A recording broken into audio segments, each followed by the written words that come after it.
Olá, como estão? Espero que bem. Vamos lá para mais um vídeo, desta vez sobre quadrinhos, e continuarei aqui o que eu prometi em um vídeo anterior, porque muitas vezes eu prometo que falarei sobre um determinado assunto e transcorre tanto tempo que eu acabo deixando para lá. Então desta vez eu resolvi fazer este vídeo logo, porque a promessa foi feita há realmente poucos dias, quando eu comentei acerca dos almanaques, Super Almanac Marvel, a coleção em 11 números, que chegou até nós pela então editora Abril, finada editora Abril. Como eu falei anteriormente, a proposta do Super Almanac Marvel foi ser um mix. Haveria um mix de histórias com diversos personagens do universo Marvel.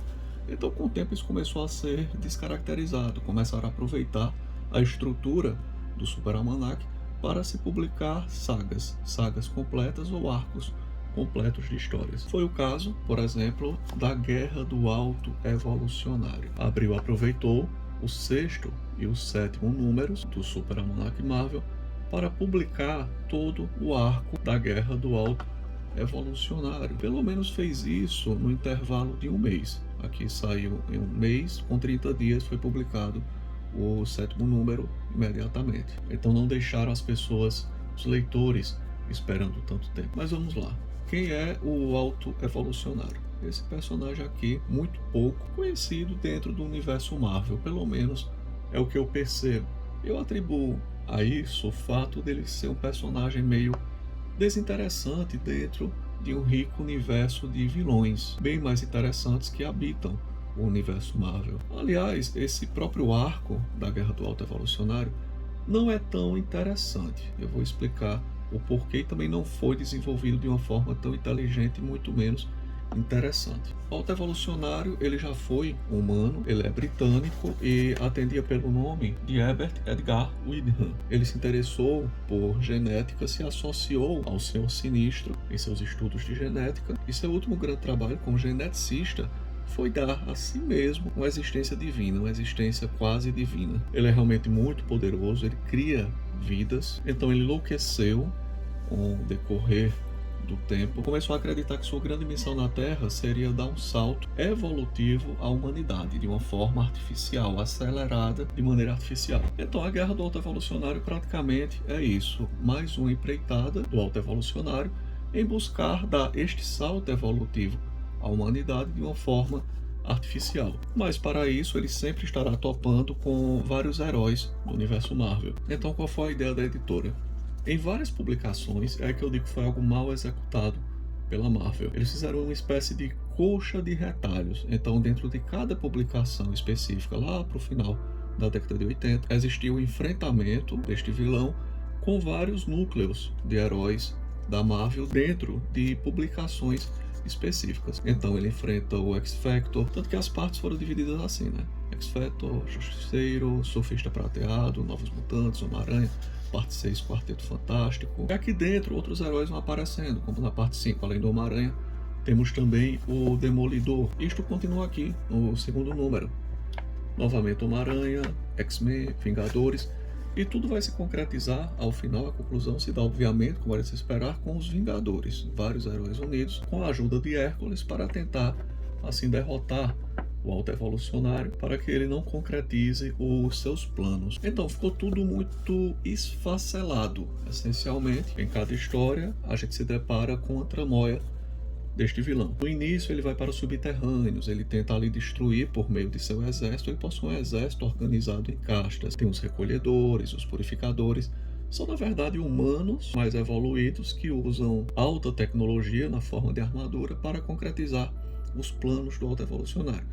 Então eles vão aos subterrâneos tentar destruir uma raça que eles consideram de péssima genética, para que não continue existindo na Terra. Depois ele inicia um combate às drogas, ele quer destruir cartéis de drogas, aí ele topa sua trupe, né? Seu exército topa com o Justiceiro. Depois eles começam a querer, ele e seu exército, a destruir heróis específicos que possam ser uma ameaça aos seus planos evolutivos para a Terra, seus planos evolucionários, né? Para usar o nome dele, Alto Evolucionário. Em determinado momento também ele quer um código genético do Surfista Prateado para utilizar no aprimoramento da raça humana. E assim ele vai enfrentando capítulo a capítulo, parte a parte, dentro deste grande arco, a Guerra do Alto Evolucionário, que era publicado de forma esfacelada dentro de vários títulos, o que era realmente algo muito comum na época. E ele sempre se dá mal. Ele sempre, em cada batalha, ele é realmente um azarão. Ele nunca consegue concretizar, ganhar nenhuma das batalhas. Ele é derrotado pelo Surfista, ele é derrotado pelos Novos Mutantes, ele é derrotado pelo X-Factor, ele é derrotado pelo Homem-Aranha e o Demolidor. Ele não dá uma dentro. E a falta de coesão dentro dessas partes que compõem o arco desta guerra se justifica em razão justamente desse mundaréu de equipes criativas. A história dentro de cada título era escrita e executada pela equipe criativa que estava à frente daquele título normalmente. Então não tinha nada de novo ali, nenhuma direção realmente, nenhuma mente organizadora, pelo menos para dar norte, né? Manter a coesão do que poderia ter sido um arco bem interessante. Mas não, fica tudo realmente muito solto. A equipe do Homem-Aranha precisava fazer uma história onde o Aranha enfrentaria, dentro de alguma revista, de algum título do Cabeça de Teia, o Alto Evolucionário e sua trupe. Então eles iam lá,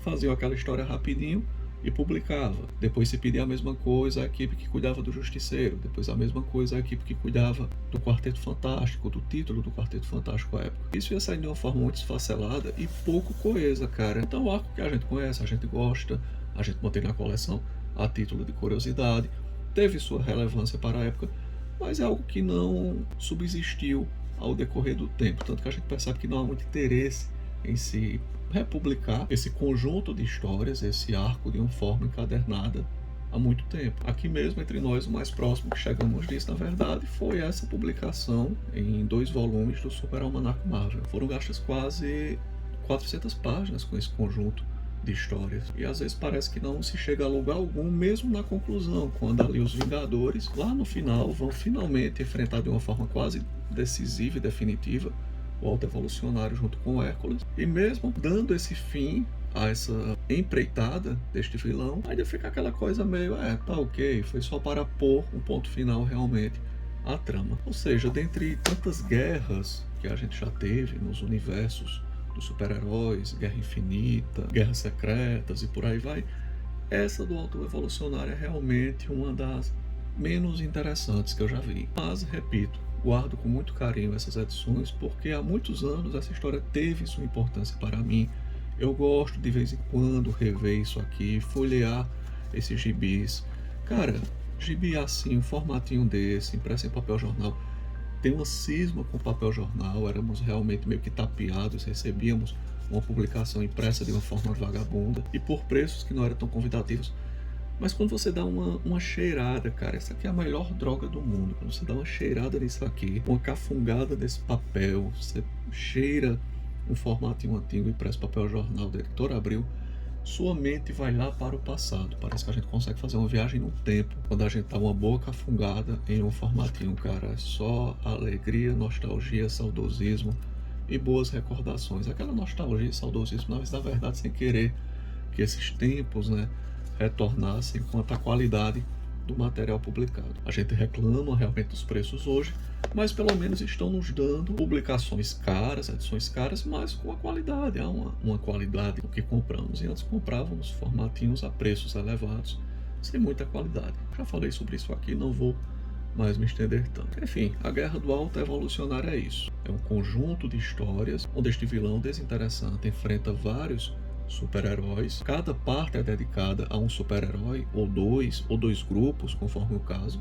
mas geralmente é apenas um grupo ou núcleo de super-heróis. Vez ou outra é que isso foge à regra. Exemplo, temos aqui o Quarteto Fantástico, a presença dos Eternos, do Homem-Aranha, como eu falei, do Demolidor. E por aí vai. Às vezes, 2 equipes ou 2 núcleos de heróis irão se encontrar. Então, os planos do Alto Evolucionário sempre dão errado, ao final de cada parte com cada herói, e no final concluíram tudo isso com um grande debate envolvendo os Vingadores. Bem, vou ficando por aqui. Queria apenas compartilhar brevemente, falar sobre essa saga que teve sua relevância naquela época, mas parece que com o decurso do tempo, não se achou mais tão interessante se ficar republicando esse tipo de material. Um grande abraço a todos e até a próxima.